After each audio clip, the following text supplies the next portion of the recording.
Merci, mon cher collègue. La parole est à Monsieur Hetzel, puis Monsieur Chassaigne. Merci beaucoup, Monsieur le Président. Monsieur le ministre, avec tout le respect que je vous dois, je suis un petit peu étonné de ne pas voir la ministre de l'Éducation nationale, parce que c'est un sujet quand même extrêmement important, et notamment, il faut l'aborder aussi sous un angle pédagogique. Parce qu'en réalité, ce dont il est question lorsque nous parlons de l'instruction, et c'est de cela dont il s'agit, en fait, vous semblez omettre le fait que l'instruction est obligatoire, mais rien ne dit que celle-ci doit se faire au sein même de l'Éducation nationale, raison pour laquelle, d'ailleurs, elle peut se faire à domicile. C'est un choix, c'est une liberté des familles, et vous êtes en train de vouloir la restreindre. Alors, il suffit de reprendre d'ailleurs le texte. Vous dites que c'est l'administration qui va définir les modalités et les lieux de contrôle. Et je crois que c'est précisément là que le problème se pose, parce que, évidemment, l'administration, qu'est l'Éducation nationale, manque, semble-t-il, d'inspecteurs pour aller à domicile.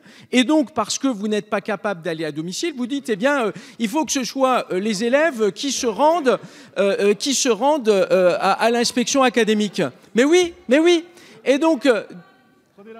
Mais prenez la parole, vous ne voulez pas vous exprimer. Et donc, en fait, le problème, il se pose dans ce sens-là.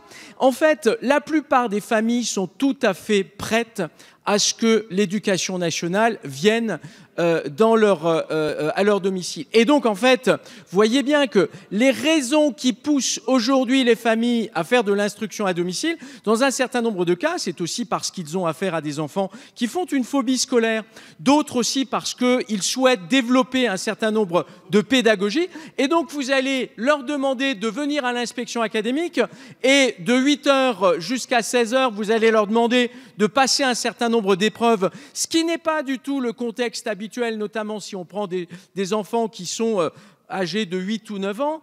Et donc, je pense qu'aujourd'hui, l'énorme difficulté, c'est qu'il y a un décalage total entre les outils que vous souhaitez mettre en œuvre et la situation réelle de ce qu'est l'instruction à domicile.